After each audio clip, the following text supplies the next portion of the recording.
नमस्कार विद्यार्थी मित्रों, मैं आर.आई. चौहान कक्षा 10 गणित के पीरियड में आपका हार्दिक स्वागत करता हूं। आज हम चैप्टर 10 वृत्त में प्रमेय नंबर 10.2 और उस पर से आधारित कुछ प्रश्नों को देखेंगे। जैसा कि इसके पिछले वीडियो में हमने प्रमेय नंबर 10.1 आपको समझाया था, तो प्रमेय 10.2 जो है वह इस पर आधारित है कि यदि वृत्त के बाहर, देखिए प्रमेय 10.2, यदि वृत्त के बाह्य बिंदु में से वृत्त पर खींची गई स्पर्श रेखाएं यदि दो खींची जा सकती हैं तो उनकी लंबाई क्या होती है, बराबर होती है। इसको देखिए, यह एक वृत्त है, ओ केंद्र वाला वृत्त है, इसके बाहर बिंदु पी है, इसमें से दो स्पर्श रेखाएं खींची गई हैं, तो हमें सिद्ध करना है दोनों स्पर्शकों की लंबाई क्या है, बराबर है। तो दिया है ओ केंद्र वाला एक वृत्त है जिसके बाहर के बिंदु पी में से उस पर दो स्पर्श रेखाएं पी क्यू तथा पी आर हैं। सिद्ध करना है पी क्यू बराबर पी आर। तो उसकी उत्पत्ति क्या लिखेंगे, पहले हम ओ पी, ओ क्यू और ओ आर को मिला देते हैं, इसको पहले लिख लिया, मिलाया। तो इस प्रकार ये जो है ओ क्यू इस पी क्यू पर तथा ओ आर पी आर पर लंब होगा, क्योंकि अभी प्रमेय 10.1 में ही था कि स्पर्श बिंदु पर त्रिज्या जो होती है वह लंब होती है। तो इस प्रकार यह जो है कोण ओ क्यू पी और ओ आर पी क्या है, समकोण है, ये लिख दिया। अब इन दो पी क्यू को मिलाने से देख लीजिए कि ऊपर एक त्रिभुज और नीचे एक त्रिभुज, दो त्रिभुज बन रहे हैं। तो त्रिभुज ओ क्यू पी तथा ओ आर पी में क्या संबंध मिल रहा है, एक तो यही कोण ओ क्यू पी और कोण ओ आर पी समकोण है। फिर ये देखिए ओ पी ये दोनों में है, यानी ओ पी बराबर ओ पी उभयनिष्ठ है, और ओ क्यू बराबर ओ आर ये दोनों एक ही वृत्त की त्रिज्याएं हैं। तो इस पर से क्या मिला, समकोण कर्ण और एक एक भुजा, अर्थात आर एच एस शर्त के अनुसार त्रिभुज ओ क्यू पी और त्रिभुज ओ आर पी सर्वांग सम है। और जब सर्वांग सम है तो पी क्यू बराबर P R C P C T के अनुसार होगा। बहुत सरल प्रमेय है, आसानी से आप इसको याद कर सकते हैं दोस्तों। 3 नंबर में परीक्षा में पूछा जा सकता है।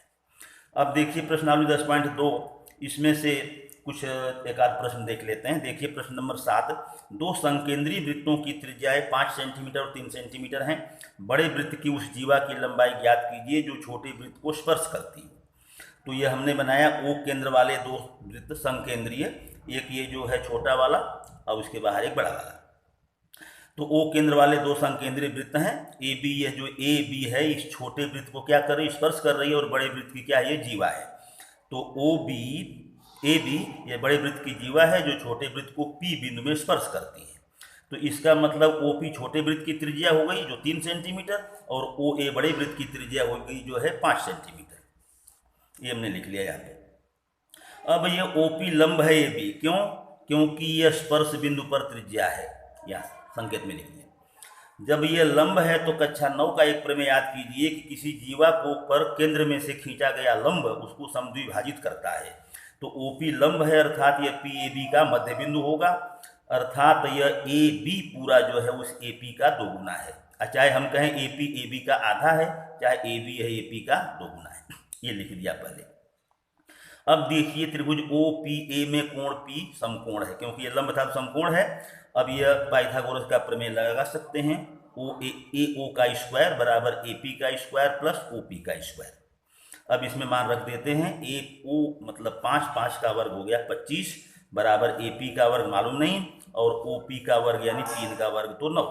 ए पी स्क्वायर ज्ञात करना है, 9 को भी बराबर के पीछे पक्षांतर कर लीजिए, 25 माइनस 9 यानी 16। तो ए पी बराबर हो जाएगा करणी में 16 यानी 4।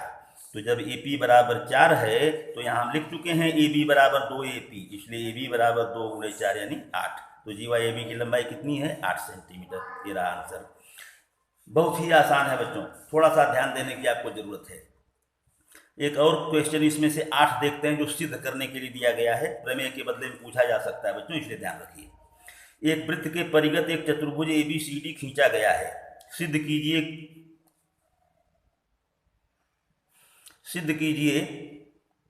ए बी प्लस सी डी बराबर A D plus B C. तो दिया क्या है, ओ केंद्र वाला एक वृत्त है, इसके परिगत एक चतुर्भुज ए बी सी डी है। जब परिगत है मतलब इसकी चारों भुजाएं वृत्त को स्पर्श कर रही होंगी, इसको हमने लिख दिया जिसकी भुजाएं A B B C C D तथा डी ए वृत्त को क्रमशः पी क्यू आर और एस में स्पर्श करती है। देखिए ए बी पी में, BC क्यू में, CD R में और DA S में स्पर्श करती है। तो सिद्ध क्या करना है, AB प्लस CD बराबर AD प्लस BC, यानी ये AB और CD आमने सामने की भुजाओं का जोड़ बराबर इधर के आमने सामने की भुजाओं का जोड़, ये सिद्ध करना है। तो उत्पत्ति में अभी प्रमेय 10.2 अभी जो हमने बताया कि वृत्त के बाहर के बिंदु में से खींची गई स्पर्श रेखाओं की लंबाइयां समान होती हैं। इसके अनुसार A से AP और AS बराबर होगा, B में से BP और BQ बराबर होगा, C में से CQ और CR बराबर होगा, D में से DS और DR बराबर होगा। इसको हम यहाँ पर लिख लेते हैं, AP बराबर AS, BP बराबर BQ या CR बराबर CQ यह रहा और DR बराबर DS ये रहा। इसको बच्चों इस प्रकार लिखना चाहिए कि जोड़ते समय ये दो एक आमने सामने पड़ जाएं। यदि उल्टा लिखा हो तो उसको फिर सुधार कर लेने का। इन चारों परिणामों को जोड़ने पर इधर का बराबर के पहले का प्लस प्लस कर दिए, बराबर के बाद का प्लस प्लस कर दीजिए। तो यह AP प्लस BP को मिला लीजिए, AP और BP एक ही में है और CR और DR भी एक ही में है, तो इधर का तो ठीक ही है। यदि यह उल्टा हो तो इसको आगे पीछे करके बदल सकते हैं, ठीक। अब यह AS और BQ CD एक ये देखिए अलग अलग है, AS और BQ इधर रहा, फिर CQ यह है और DS है, तो इसको आगे पीछे कर दे रहे हैं। AS के साथ इस DS को ला दिए, फिर BQ और ये CQ तो है। ऐसा करने से क्या हो गया, देखिए AP और BP मिला के AB हो गया, CR और DR मिला करके यह CD हो गया, और ये AS और DS, ये जो AS और DS मिला करके AD हो गया, और ये जो है BQ और CQ मिला करके यह BC हो गया। यही सिद्ध करना था। तो ये चारों परिणामों को लिख करके और एक ही रेखा पर के जो हैं उनको एक साथ मिला के इस ढंग से इसको चेंज करके लिख लीजिए और फिर जोड़ दीजिए, बराबर सिद्ध हो जाएगा। अब एक सूत्र यह मिल गया कि यदि किसी वृत्त के बाहर एक चतुर्भुज, चारों भुजाएं जिसकी वृत्त को स्पर्श कर रही हों, तो उस चतुर्भुज में आमने सामने की भुजाओं का योग बराबर होता है। एक सिद्धांत वृत्त संबंधी हम आपको बता देना चाहते हैं यहाँ पर, यदि किसी वृत्त के बाहर स्थित बिंदु में से वृत्त पर दो स्पर्श रेखाएं खींची गई हों, तो स्पर्श बिंदुओं द्वारा केंद्र पर बना कोण तथा स्पर्श रेखाओं के बीच का कोण संपूरक होते हैं। देखिए, जैसे एक वृत्त है, P बाहर का बिंदु है, इसमें से दो स्पर्श रेखाएं PA और PB खींची गई हैं। स्पर्श बिंदुओं को केंद्र से जोड़ने पर कोण बनता है AOB, और स्पर्श रेखाओं के बीच का कोण है APB। तो यहाँ पर AOB और APB संपूरक होंगे, अर्थात इनका योग कितना होगा, 180। तो इस प्रकार की जहाँ आपकी आकृति बने तो सीधे कोण AOB प्लस APB बराबर 180 लिख लीजिए, इस पर से आंसर मिलेगा आपको। तो इस प्रकार इन तथ्यों को ध्यान में रखते हुए वृत्त चैप्टर के और बाकी प्रश्नों को आप स्वयं हल कर सकते हैं। यहाँ पर कोई प्रॉब्लम हो, कोई समस्या हो तो कमेंट बॉक्स में लिख करके हमसे संपर्क कीजिए, इसका सॉल्यूशन हम तुरंत आपको देंगे।